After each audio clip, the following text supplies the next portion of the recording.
anyway. So without further ado, I will start the tour. All right. So welcome to Detroit. Let's go back here. So you can see here we are looking at downtown from the Detroit River.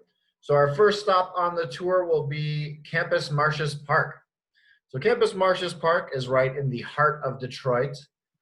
The modern park was put in 2004, and since then has been ranked the 4th best public land space in North America and the best transformative park in the United States. So it's definitely come a long way, and we'll come back to that in just a second. But first, we will jump in backwards in history to 1805. So in 1805, the city of Detroit suffered a great fire where all of our buildings burned down except for one. So you might be familiar with Chicago's Great Fire or San Francisco's Great Fire, but ours was first, and we started, and they just kind of copied us after that. So after that Great Fire, in 1806, a man by the name of Augustus Woodward, who's this interesting looking fellow here on your left, he was sent up here from Washington, D.C. He was a judge, and he laid the groundwork for modern, quote unquote, modern Detroit. So he based it off Washington, D.C., which in turn was based off Paris, France, and that all of the roads would emanate from these circular parks that would be all throughout the city. So they only did a small section of what we now call downtown Detroit in this manner, but I do have, this is a rendering of what it would look like had it been completed throughout the entire city. So in reality right now, it only is about this much right here. But this is what it would look like had it been all throughout the city. So they scrapped that plan, first of all, because just a kind of a weird way to do a city, and it's not great for traffic flow. And you know that to be true if you've ever driven around Washington, D.C. And also everybody hated Augustus Woodward. They thought he was very kind of rude and stuck up. And I kind of think he was a bit weird because his name was not even Augustus Woodward. He was born Elias Woodward, but he was just very, very obsessed with Roman culture. So he had everybody call him Augustus, which is also why Campus Martius is in Latin and Grand Circus Park is in Latin. So we have a lot of Latin directly downtown that's left over from his plan. But we'll go back to Campus Martius.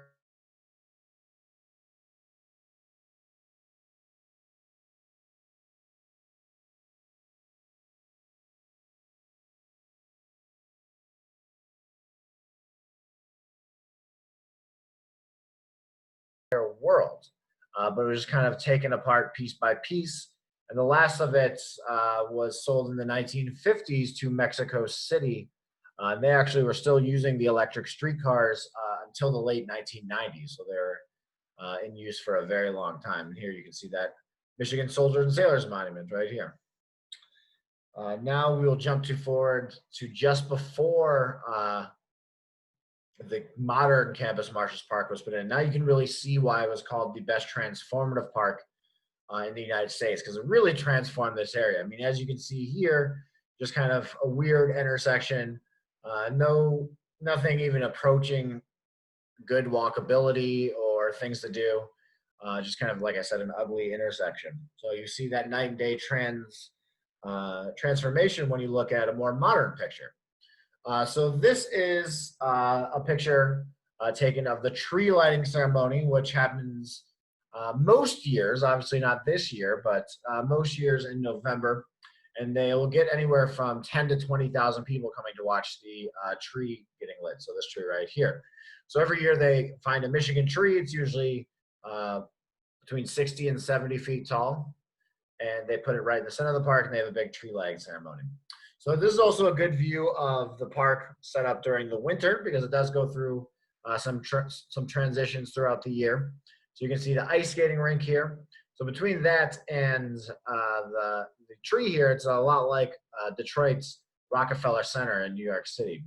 And then the right here is a tent where you rent your ice skates for the ice skating rink. And none of that is here in the summer. But what is here is the fountain right here. So it's not, has a tree on top of it now, but in the warmer months, it does not have the tree on top of it. And it can shoot water 100 feet in the air, and it can continue for 48 hours without ever repeating the same pattern. So if you ever have a couple of days to kill while you're downtown, you can just camp out in front of the fountain and wait for the pattern to come back around. That was actually designed by Wet Design, who are the same people that did the Bellagio fountain in Las Vegas, if you're familiar with that. So now we'll see what it looks like in the warmer months. So they got rid of, this is where that tent was, where you rented your ice skates in the previous picture. Now you can see every year they pour in a bunch of sand, and it creates a beach-like atmosphere. People bring their kids, as you can see, to come play in the sand. I've seen adults play in the sand, no age limit there. And they have like foosball tables. There's an outdoor restaurant here to your left, and also a nice restaurant that's indoors to the right. So here we'll be leaving Campus Marshes Park, and we'll be heading to my favorite building in the city, which is the Guardian Building, which is this red brick building here in the background. So the Guardian Building was originally commissioned by the Union Trust Company, which was a very large bank of the day. They began building this in 1928, which is when you can see what this photo is from. And they finished it in 1929. It only took about 7 months to complete. You can see the completed building in this picture. The exterior of the building is pretty unusual in that they use just regular sized bricks. So just under 2 million bricks were used to complete the building here. So it's a special formulation that was formulated specifically for the Guardian Building. It's called Guardian Bricks. But the real beauty of the building is on the inside, which we'll take a look at next. So this is the lobby of the Guardian Building. So the Guardian Building's lead designer's name was Wirt C. Rowland, and he was very big into Native American culture. And he actually did this building in a style called Mayan Revival. So you see a lot of Native American or Mayan themes throughout the buildings. Over the walkways here, you can see stepped pyramids, like a Mayan pyramid. Just the overall color scheme is very Mayan. All kinds of stuff. And if you were to be able to see down this way, you'd be able to see a stained glass Native American goddess in the elevator banks there. This is a mosaic of a white pine, which I'm sure you remember from your 4th grade Michigan history class. That is the state tree of Michigan. And so this building, like I mentioned, was a bank. So downstairs here would have been the vault, and up here the banking floor. But today, it is owned by Wayne County. And so this is their official meeting chambers, and up here is what they call the retail promenade. And we'll be taking a look at that in just a second. But this is actually the original glass Tiffany's clock. It is one of 3 that are still in existence. And it actually was broken a few years ago, and it took them about 2 years to get it fixed. Not because they didn't want to, but just they couldn't find anybody that knew how to fix it. So they actually ended up having to fly somebody in from Switzerland to fix that. Then that is being surrounded by a metal called Monel Metal, which was kind of an early version of, or an early attempt at making stainless steel. It is a much more expensive process than making modern stainless steel, but it is still used in, I believe, the building of aircrafts because it's pretty light and very strong. So now we will go up to the retail promenade. One thing I do like to point out before we go up there, so if you were actually standing in this lobby, there'd be a huge echo. You can see all the hard surfaces. It really reflects the sound quite a bit. But that is not the case once you walk up those stairs and you come into what they call the retail promenade.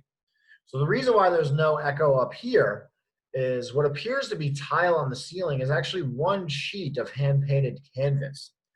And then above the layer of canvas is actually a 3-inch layer of horsehair to even further dampen the sound. The reason why they were so concerned with dampening the sound is, like I said, this used to be the banking floor. And so you'd be talking to tellers way before ATMs, and you didn't want everybody in the room to be able to hear what you were talking about or hear all your banking information. But today, like I mentioned, it's called the Retail Promenade. There's a branch of Bank of America up here. There's a coffee shop. There's Pure Detroit, which sells a lot of Detroit's souvenir type stuff. It's also very cool because it has this great mural on the back wall here. It's painted by a man named Ezra Winter. At the same time, the building was being built, so 1928 to 1929. It has the lower peninsula of Michigan, a little bit of the UP, but not too much. Then keeping in with the theme of the building, it has the Native American goddess here in the center. And then emanating from these rays are the major industries of the day. So everything from agriculture to industry. And then, of course, being a bank at the top, they put finance. So now we will leave the Guardian building, head back out to the streets of Detroit. Oh, it looks like we actually walked through a time portal. So we'll see another view of downtown back in the 1920s. But we'll now move to talk a big part of Detroit's history was downtown was shopping. And the biggest place to shop for a very long time was Hudson's. So Hudson's was, in its heyday, the second largest department store in the country, second only to Macy's in New York City. It was right around 2 million square feet, or just over 2 million square feet, and it took up an entire city block. As you can see, several floors of shopping. And then it started going downhill, I would say, in the 1960s. And by the 1980s, it was closed, and they finally imploded the building in 1998. It was actually the largest building ever imploded at the time. So this is Woodward Avenue you're looking at right here. And this section of Woodward, including across the street, was called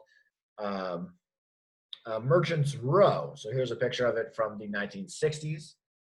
So Merchants Row is a big deal for, especially in the first half of the 20th century.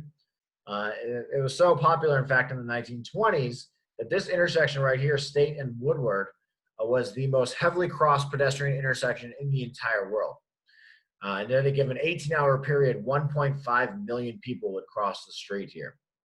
But downtown shopping was headlined by Hudson's, and then, of course, Kresge, Kresge was started by S.S. Kresge, and Kresge is the K in Kmart. So that guy was from around here. He actually started his first Kmart in California, but they obviously quickly came to Michigan as well. So that was way back in the day, but what is being used in the Hudson site today is they're building this beautiful building. So the biggest headline for the past 10 years of downtown Detroit is Quicken moving their headquarters from Livonia to downtown Detroit. So they moved in 2012, and since then they've gone on a skyscraper shopping spree, we'll call it. They now own just under 100 buildings downtown, right around 50% of the buildings downtown. So they've purchased and renovated a lot of older buildings, but this is a building that they're actually in the process of building currently. So this is going to take up the entire Hudson's block. They initially said it was going to be the tallest building in Detroit, but they've since backed off on that. I think it's going to be, now they're saying it's going to be somewhere around 650 feet, whereas the Renaissance Center, the current tallest building, is like 760 feet. So it'll be about 100 feet shorter than the Renaissance Center, but it'll definitely change the skyline of Detroit quite a bit. So it'll be a mixed-use building, so it'll have everything from apartments and condos to, on the inside, there'll be a theater, like a concert hall, all sorts of shopping, so it'll have a bit of a mall aspect to it as well, and then also offices. So a little bit of everything in there. But today you have seen, or the past few years, you've seen a ton of retail come back to downtown Detroit. You've got a lot of local places like Detroit is the New Black, which makes local clothing. But then you also, as you see in this photo, a lot of national chains coming back as well. So Downtown has a Nike store now, an H&M, an Under Armour store, so all kinds of cool stuff. Downtown is also home to the Belt, which is what you see here. The Belt is an alley that's been turned into an outdoor art gallery, so it's definitely a COVID-safe place to be these days because you are outdoors. And so this art changes throughout the year. They have different artists come in and do different murals, and so there'll be featured artists. There's also bars and restaurants along the alley as well. And like I said, that is called the Belt. And that is another Bedrock project, which is the property arm of Quicken. So speaking of bars and restaurants, you can't talk about downtown nightlife without talking about Greektown. So Greektown is probably the food and entertainment hub of downtown. Obviously, a lot of Greek restaurants. It's home to one of our 3 casinos. But interestingly enough, it was originally settled by Germans back in the 1830s. Actually, the whole eastern section of what we now call downtown Detroit was initially called Germantown. And what brought the German immigrants here was the trapping and trading of furs. So all these buildings here started off as warehouses for furriers. Excuse me. But the Greeks started moving in right around 1900, and it quickly became the food and entertainment hub of downtown. Now there's lots of, like I said, the Greek restaurants, there's bars and nightclubs, the casino. You got this guy who can break out of straitjackets and chains, as you can see there. Actually, I took this photo and I did not notice that this was going on. I really kind of wish I would have, because that looks pretty fun to watch. But unfortunately, I missed out. Downtown, or directly outside of downtown, is now home to all 4 of our professional sports teams. So the newest arena is Little Caesars Arena, where the Pistons and Red Wings play. Right here is Comerica Park, where the Tigers play, and back here is Ford Field. We have these beautiful stadiums. Maybe one day we'll actually have great teams to go along with them, but unfortunately at this point, that is not the case. So it's very unusual for a city to have all 4 of their sports teams being played within, as you can see here, just a couple of blocks. And Ford Field and Tiger Stadium are literally across the street from each other. So now we will move up Woodward Avenue, which is this street here. We'll go towards the river, which is south, and we will take a look at the Spirit of Detroit. So the Spirit of Detroit is probably, along with the Fist of Joe Louis, the most famous statue in Detroit. He was put in 1958 and designed by a man named Marshall Fredericks. At the time he was put in, he was the largest cast bronze statue since the Renaissance in Europe, so for over 500 years. In his left hand here, there is an orb, which represents God. In his right hand, there is a family. And the overall message is supposed to show that the love of God is best seen in human form in the love of a family. Over his left shoulder, actually, before we talk about that, we'll talk about the description behind him. So when Marshall Fredericks first put him in, he did not have a name. So there's no name for the statue. He became known as the Spirit of Detroit because of the reading back here from 2 Corinthians, which says, "Now the Lord is that Spirit, and where the Spirit of the Lord is, there is liberty." So based off that reading from the Bible, he became known as the Spirit of Detroit. But over his left shoulder, you've got the seal of Wayne County, which is the county that Detroit is in, of course. It's the seal features General Anthony Wayne shaking hands with a Native American chief.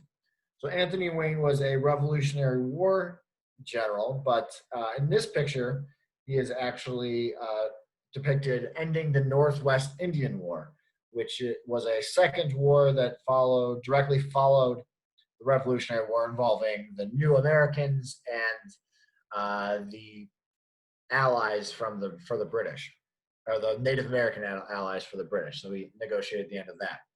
So Wayne County at one point encompassed all of the lower peninsula of Michigan, where modern day Chicago is and northern Ohio, and he's kind of shrank it down throughout the years. Also, probably my favorite fun fact about Wayne County is that Anthony Wayne actually never set foot in what we now call Wayne County, even though we have all sorts of things named after him: Wayne State University, the city of Wayne, and of course, Wayne County. And then here we have the seal of the city of Detroit, which features two ladies, one of them looking kind of mournful, the other one looking hopeful towards the future. And in the background, you can't really see in this photo, but there are flames. And those represent the Great Fire of 1805 that we talked about back at Campus Marshes. As does our Latin motto, which is Speramus Meliora, Resurgit Generibus. That means we hope for better things and they'll rise from the ashes. So again, that literally refers to that Great Fire of 1805, but it's also just a great motto for a city like Detroit that has had to literally and figuratively rebuild itself several times throughout its history.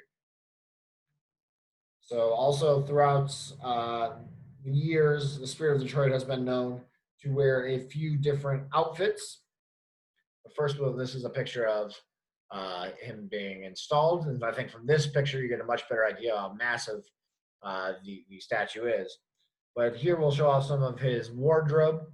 So whenever one of our sports teams makes it to the championship level of their respective sport, he will put on their jersey. Unfortunately, it's been quite a few years since that has happened. But on the right there, you can see the Spirit of Detroit this year did do his part slowing the spread of COVID-19 by wearing his mask. All right, from here we will move to the river. So the Detroit River is 28 miles long. That connects Lake St. Clair up here all the way down to Lake Erie, which is not in this photo. Like I said, it's 28 miles long. And because it connects two large bodies of water like that, it is technically a strait and not a river, which is how Detroit got its name. The first Europeans that landed here were a French expedition led by this fellow here, Antoine Delamode Cadillac, which is also where they got the name for the car company from. The Cadillac insignia on the car is actually an adaptation of his family's crest.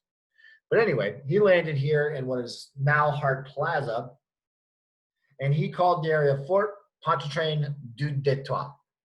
Fort because it was a military fort. Pontchartrain was the guy that paid for everything, so you got to name it after him. And then du Détroit meant of the strait or by the strait.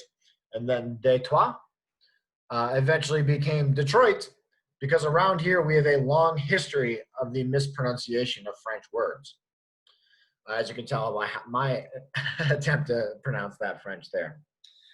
So the French landed here because they wanted to control the fur trade in the area. So they set up Fort Detroit to control that fur trade. And so you can see this is all Detroit was, this tiny little fort here.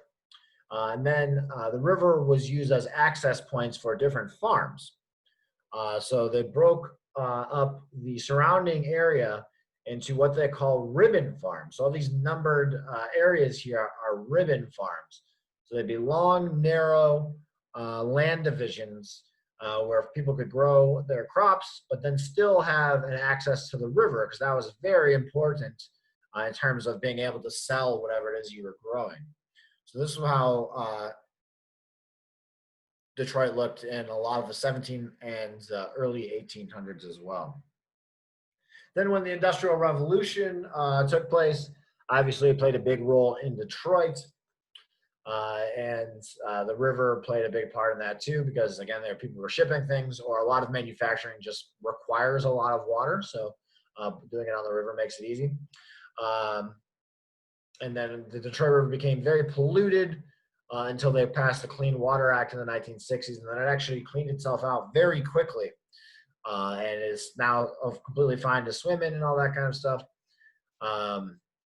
But it cleaned itself out so quickly because it's a very fast current. So the current is typically between 6 and 7 miles an hour, which is always why I recommend people don't try and swim to Canada, because the current is so strong.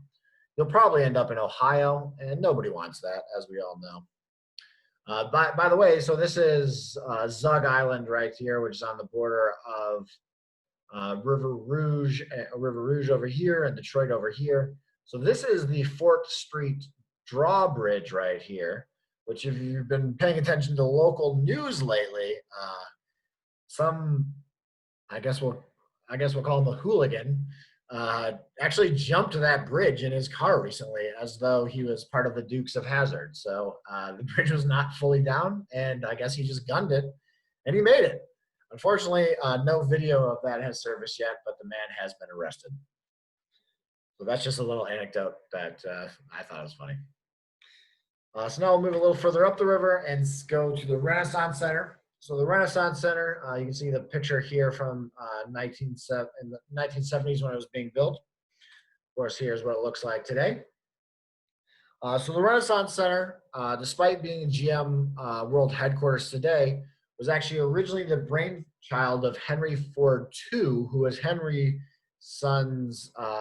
Ford's grandson. Henry had Edsel, who had Henry, who had Edsel. So you can remember that with he, as in he. That's a funny way to name your family. So he called it the Renaissance Center because he wanted to be part of the Renaissance of downtown Detroit. Now, I'm sure if you know anything about the history of Detroit, there was no Renaissance in the 1970s. In fact, it is widely agreed upon now that the Renaissance Center really hurt downtown Detroit because the way it was set up, so this is a modern picture, but when it was until the mid-90s, this entrance was not here, and there's an entrance in the back that was not there, but what was there was a heating and cooling system which involved berms that were like 10 feet tall, which effectively made a wall that surrounded the Renaissance Center. So it was essentially like a fortress. And so what that did was really reinforce people driving to the RenCen, parking at the RenCen, working at the RenCen, eating at the RenCen, having nothing to do with the rest of downtown Detroit, and then getting back in their cars and heading back out, mostly to the suburbs or other parts of Detroit.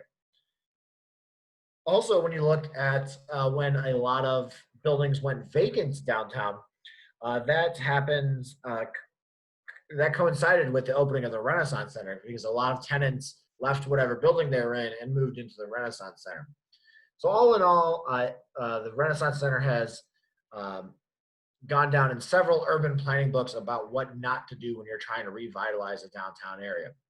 But when GM bought it in 1996, they, just to show you exactly how much downtown property values had changed, so it was originally built for a cost of about $300 million, and then it was purchased 20 years later, and not adjusted for inflation or anything, but for $73 million.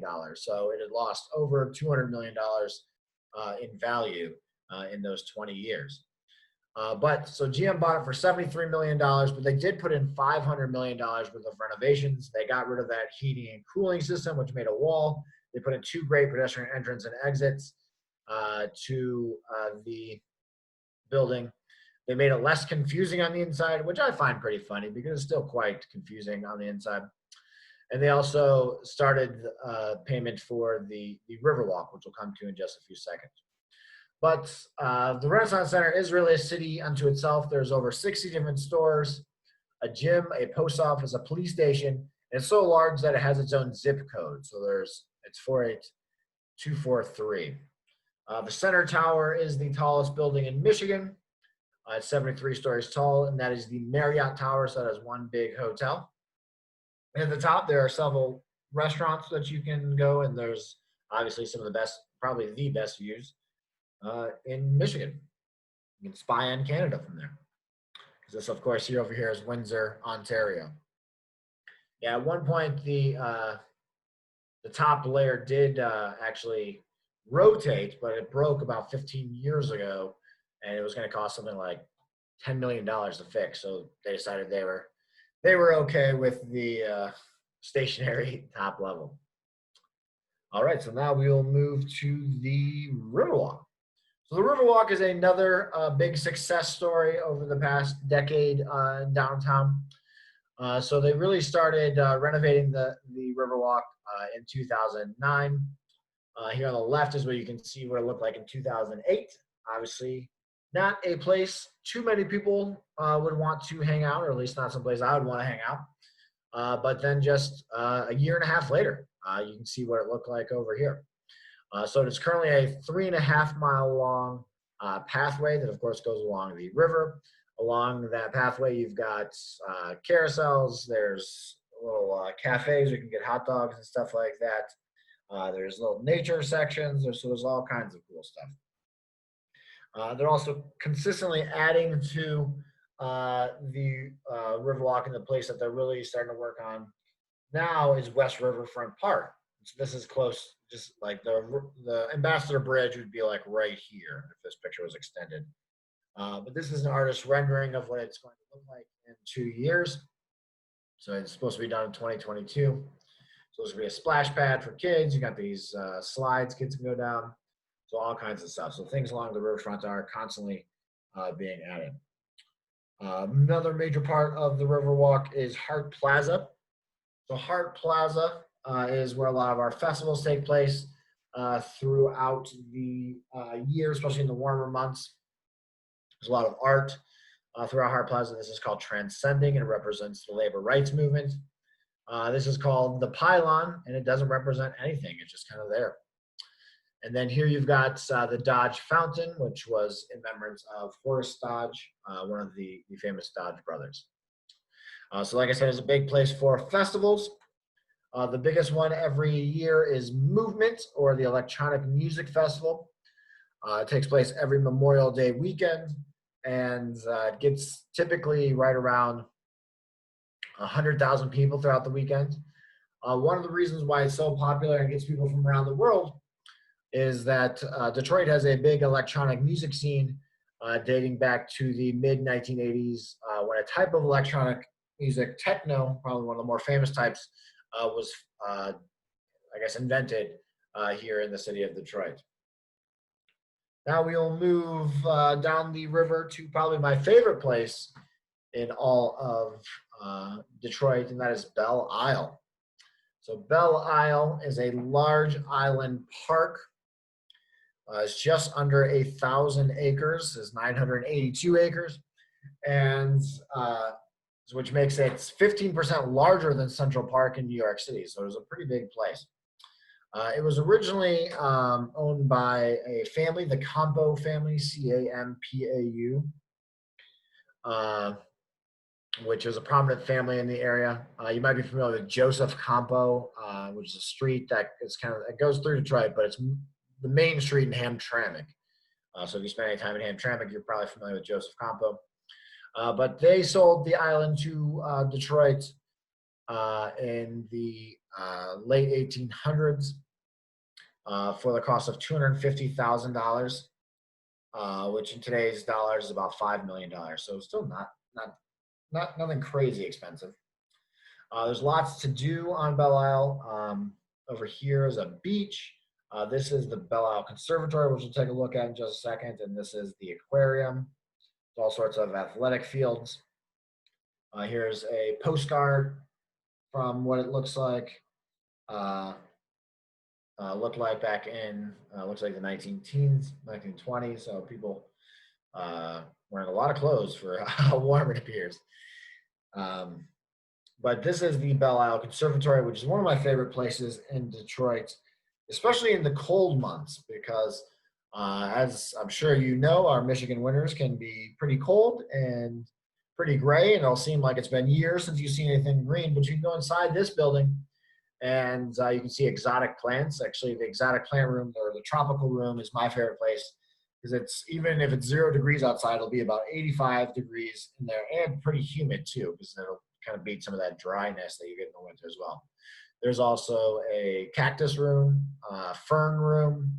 In the center, there's a huge palm tree, which has been there since the building opened in 1904. And then it's connected to the Belle Isle Aquarium, and they're both designed by Albert Kahn, who is a very prominent architect in Detroit's history. He worked hand in hand with Henry Ford, and actually a lot of credit is owed to Albert Kahn for the assembly line, because he was able to develop these huge open spaces, which had never been done before, to make room for the assembly line. Him and his brother actually developed a system where they reinforced concrete with steel, which is very common today, but they were the first ones to do it. And that's how they were able to have the huge open spaces. But anyways, he did the Belle Isle Aquarium, which opened in 1904. This is what it looks like on the interior. So you can see it's a very cool looking building. It was built in 1904, so it's a bit different than what you expect out of a modern aquarium. There's no whales or anything like that, or dolphins in here. It's mostly smaller, a lot of the times local fish, but it's still a very neat place to go. And also, I don't think those whales need to be in captivity in the first place. There's also Belle Isle Beach here, which is a great place to go. As you can see, very popular with people all throughout the summer, and so you can swim in the water and also have a cool view of downtown. And the Belle Isle Bridge, which you see going across right here, which is officially named for Douglas MacArthur, who was, of course, the World War II general. And Detroit as a whole played a, excuse me, I'll take a sip of water here, played a huge role in World War II. Of course, sent a lot of troops, but mostly we were known as part of the arsenal of democracy, because we had so many factories around here that were converted to make tanks, planes, bullets, all kinds of stuff. But Belle Isle had a very unique role because they would do practice invasions for the Marines onto Belle Isle. So practice and reenactments as well. So people would come and sit along the river here on both sides, in Canada as well, and sit and have picnics and watch invasions of Belle Isle, which I think is pretty cool. So the last thing we'll talk about on Belle Isle is the Belle Isle Grand Prix, which is a Indy car race, which happens the first weekend of June every year, but this year. So you can hear the island screaming around, or hear the cars screaming around the island. They also do the trucks and that go over jumps and a lot of cool stuff there as well. Definitely check that out. Here's just a cool picture of what it looks like these days with the different leaves change and things like that. So just a pretty picture of Belle Isle. This is what I love about Belle Isle, because as much as I love living in the city and all the big city type stuff to do, there's a place that's 10 minutes away from downtown where you can really feel like you're in the middle of nowhere. There's all sorts of trails to go through. It's very neat. Definitely check it out. So now we'll move a little further away from the Belle Isle to a play area called the Heidelberg Project.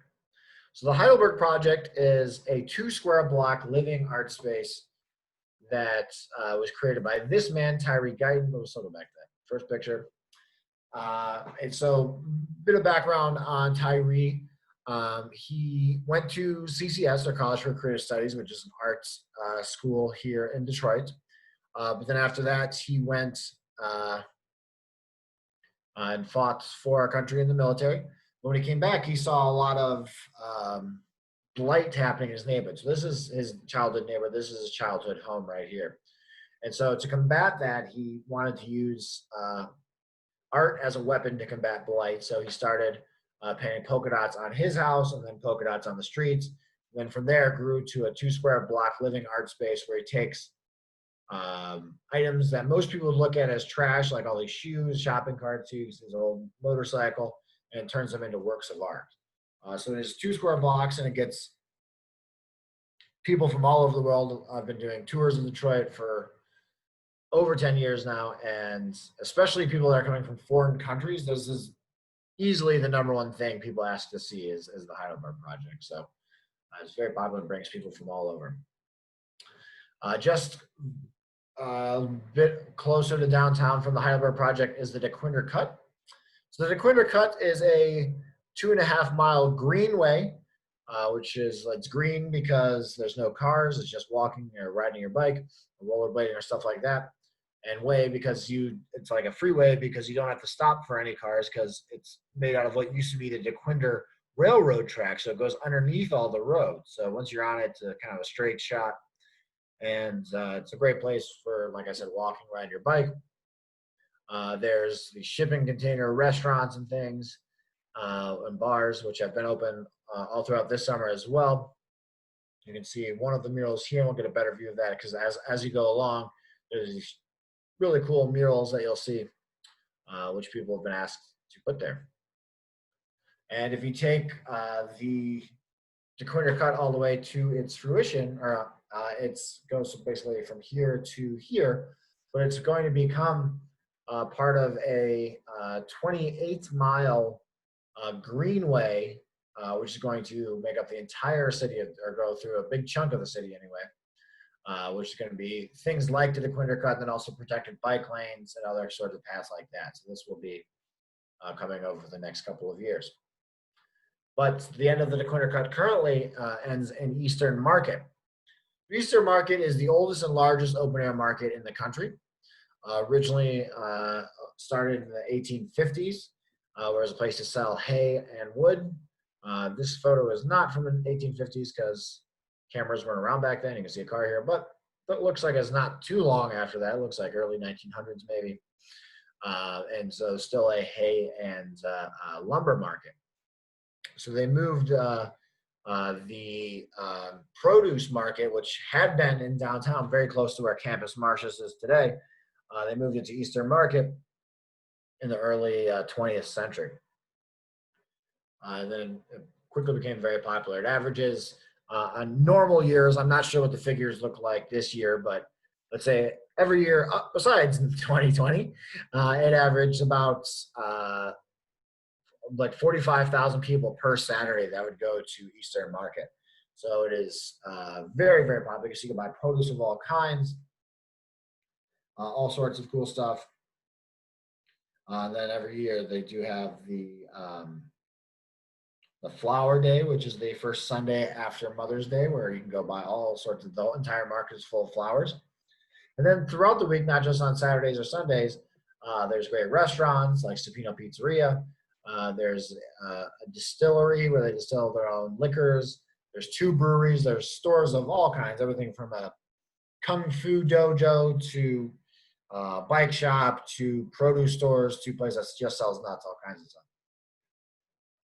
Excuse me, just drink some water here. And all throughout the market, there's also these really cool murals. So you'll see all sorts of them all throughout. There's probably 150 of them, all different sizes, but most of them are massive like this, like the ones you see here.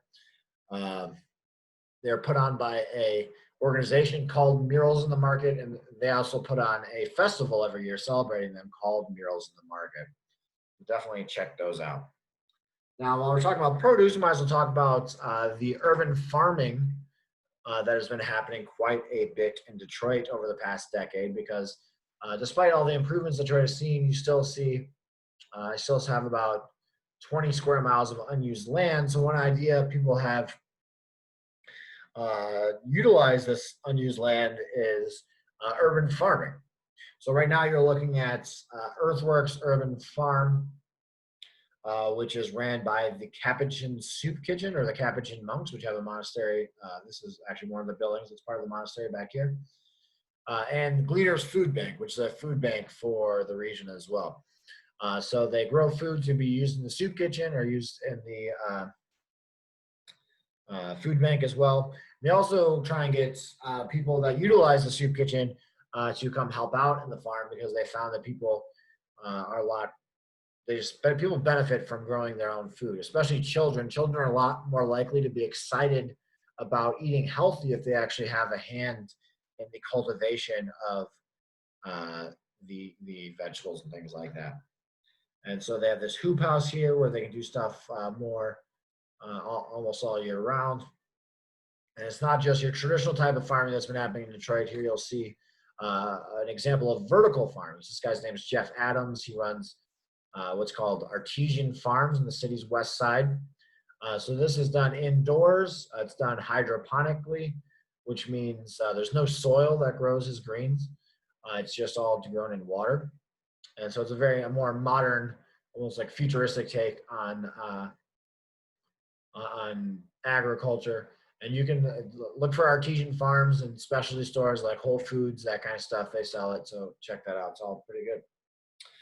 And then another example of the urban architecture is here, MUFI, or Michigan Urban Farming Initiative. So this is done in the city's North End neighborhood, which they're trying to turn into the nation's first, what they're calling an agrihood, so like agriculture and neighborhood. So people from the neighborhood work on these farms. They utilize the food themselves, and they're also in the process of opening up a cafe that will serve food made with ingredients from the farm as well. So again, urban farming is becoming, and these are just, I think I've shown 3 of, there's probably a good 15, 20 urban farms throughout the city now. So it's definitely become a big part of Detroit's fabric. So now we'll move to the neighborhood just north of downtown, which is called Midtown. So Midtown is home to a lot of things, including Detroit's Cultural Center, which includes Wayne State University. Wayne State University is the largest university in Detroit. It's got over 30,000 students, and that's got a lot of notable alumni, including myself, and a lot of other people as well. So, again, like I said, right around 30,000 students at any given time, and right in the heart of Midtown. So Midtown also is known as the Cultural Center of Detroit because not just the university, but also the Detroit Institute of Arts is there. Right across the street from that is the Detroit Public Library. But the DIA is, I believe, the 15th largest art museum in the world. It's an incredible collection. If you've never been, I highly, highly, highly recommend it. There's original paintings by Van Gogh, by Monet, by Andy Warhol, all kinds of stuff. There's a huge, within the past year and a half, new Asian art section. So there's always things changing. Even if you've been there and it's been a few years, definitely check this out. And so, yeah, it's probably, but the most famous piece of art in there is probably these murals that are painted by Ezra Winter. I'm sorry, not Ezra Winter. We already talked about him. By Diego Rivera, who is a Mexican artist, and he painted these huge murals that are called Detroit Industry, which depict scenes from factories in Detroit. There's also this cool area called Kresge Court, named for that Kresge guy that we talked about earlier. And this is just a great place that you can like sit and have a meeting or have lunch or just take a break from looking at all the art. And it's made out of what used to be a cathedral that they actually moved from Europe to Detroit. So pretty cool. There's other museums, just stones throw away from there. You've got the Michigan Science Center, which is a fun hands-on science museum, mostly geared towards kids. But I have a great time every time I go. They have a planetarium and an IMAX theater in there. They'll do different theme nights, like they do a Star Wars theme. They do all kinds of cool stuff. So definitely check them out as well. Then you have the Charles H. Wright Museum of African American History, which is the second largest African American history museum in the country, second only to the one that recently opened in Washington, D.C.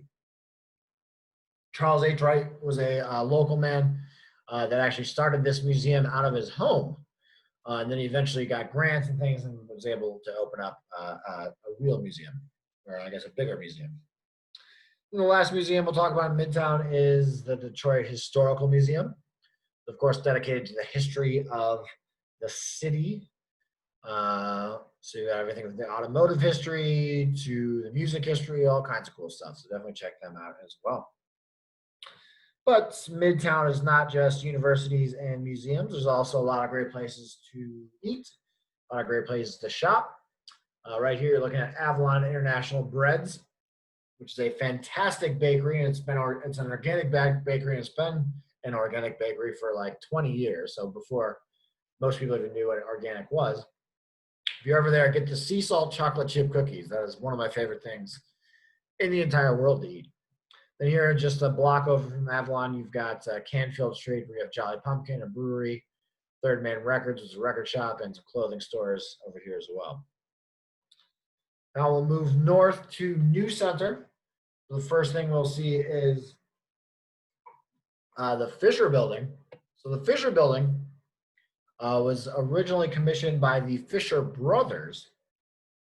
So the Fisher Brothers were a group of 7 brothers that started Fisher Auto Body, which was a company that obviously made car bodies. And they sold it to GM for a ton of money.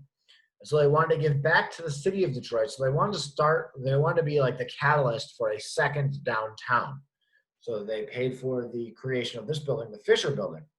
Unfortunately, they completed this building in 1929. As I'm sure you know, that's the year the stock market crashed, starting off the Great Depression. So they also not only didn't really start they didn't really catalyze the creation of a second downtown the way they envisioned. They also didn't even complete this building the way they envisioned. Because there was supposed to be a second tower right next to this tower. That was going to be the exact same height, basically a twin to this one. And on this platform back here, they were going to build a 60-story tall tower, which is going to be twice the height of the current one. Now, it's known as Detroit's Golden Tower because this roof used to be gold-plated. But during World War II, like I said, we were the arsenal of democracy. So we were thought to be what would be a great target for enemy bombers. So they covered up the gold plate because I thought it'd make it too easy for the bombers to see, covered up with asphalt, and then, of course, ruined the gold plating for all time. So now you've got the copper roof that we have today. But they do light it up gold at night.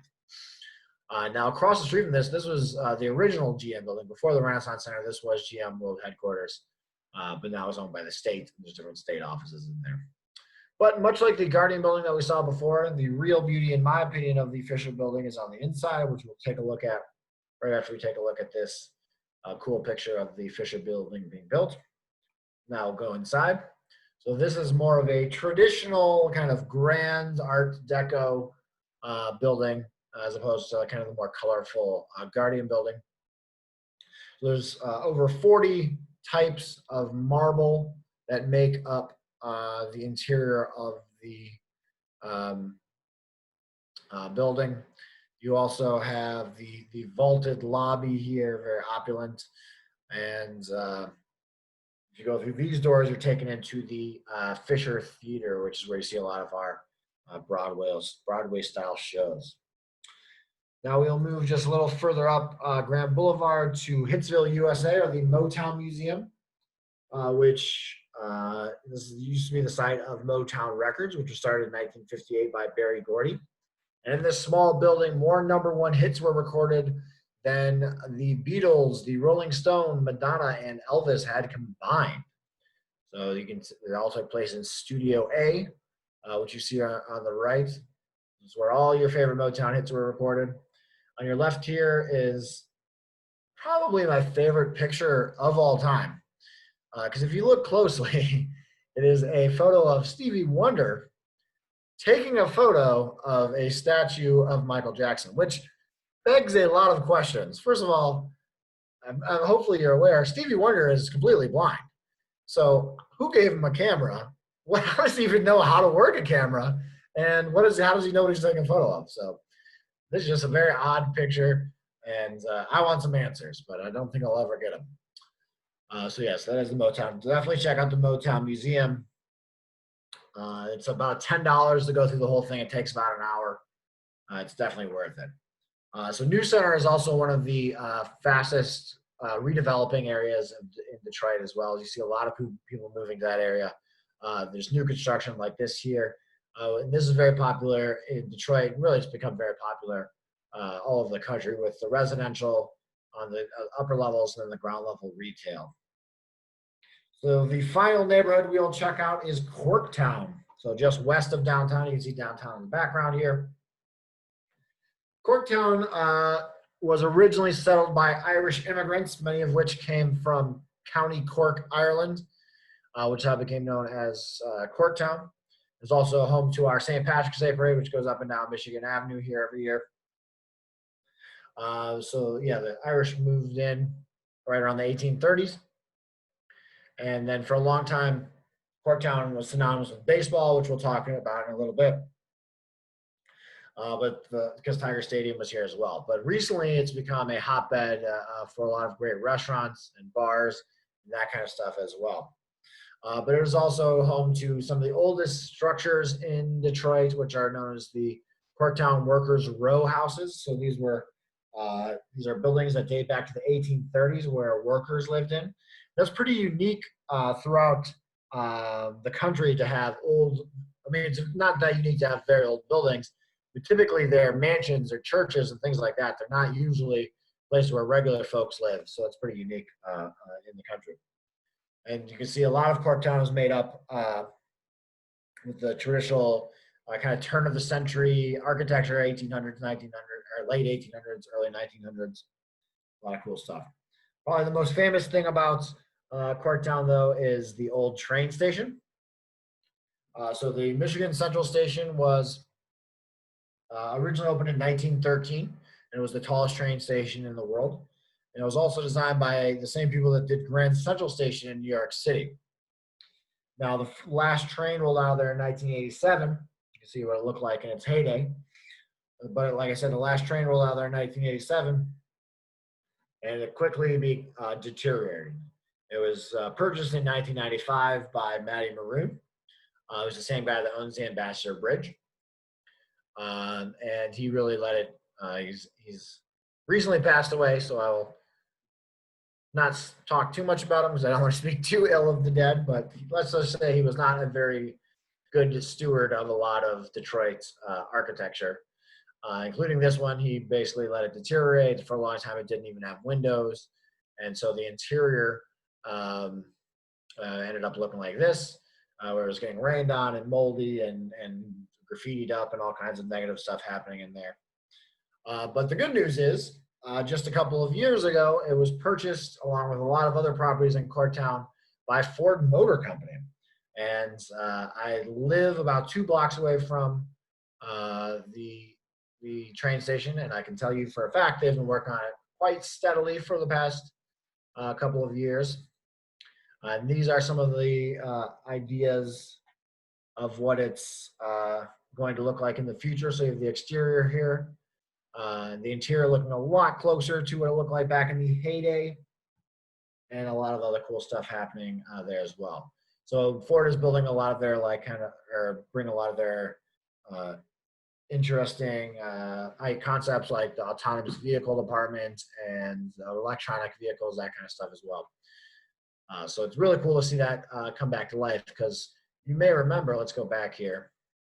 This photo, or a variation of this photo, was used as kind of like the boilerplate. Like if somebody was coming to Detroit from the New York Times or from Chicago Tribune or wherever and writing a story about the deterioration of Detroit, this was often the photo that they used. This was the image a lot of people saw when they thought of Detroit.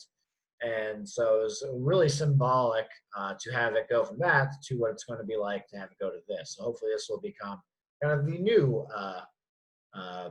poster for Detroit articles and things like that.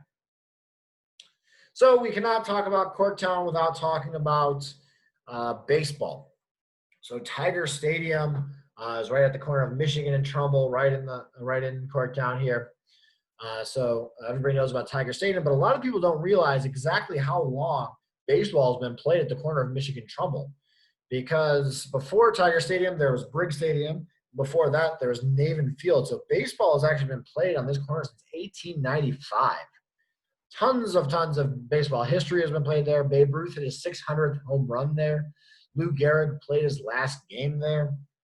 All kinds of cool stuff happened there. So it is a really big piece of baseball history. Now, unfortunately, the last game was held there in 1999, and then the following season they moved to Comerica Park, and they just kind of let the stadium go away, and then eventually tore it down. This is a picture from 2009 when the last of the stadium was being torn down.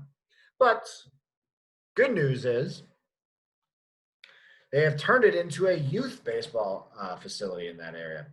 So you've got this is done for the Police Athletic League, which is for youth baseball. They actually do use the outfield as a football field as well, but mostly for baseball. And so kids are basically playing baseball at the same home plate where Babe Ruth hit that 600th home run, all kinds of other cool stuff. They also put in apartments here, and condos here. So it's really become a cornerstone of the revitalization of Cork Town. So I will leave you just with a heartwarming picture of some kids playing baseball, what used to be Tiger Stadium. So that concludes the tour. So now if anybody has any questions, I believe you can unmute yourself, or if you feel more comfortable typing them into the chat, that is fine too. And if you don't have questions, thank you for joining us, and hopefully you have a wonderful evening. Yes. Thank you so much, Jon, for sharing that with us. You're welcome. Yeah, I don't know about you guys, but I'm ready to go to Detroit. Does anybody have any questions for Jon? Well, if you are interested in doing an in-person tour or a virtual tour, or I also do trivia, Detroit trivia. You can find me at urbappealtours.com, which I'll put in the chat right now. And or if you just have questions about anything, it'll be helpful if I spell it right. There's the website, or you can reach out to me at hello@urbappealtours.com.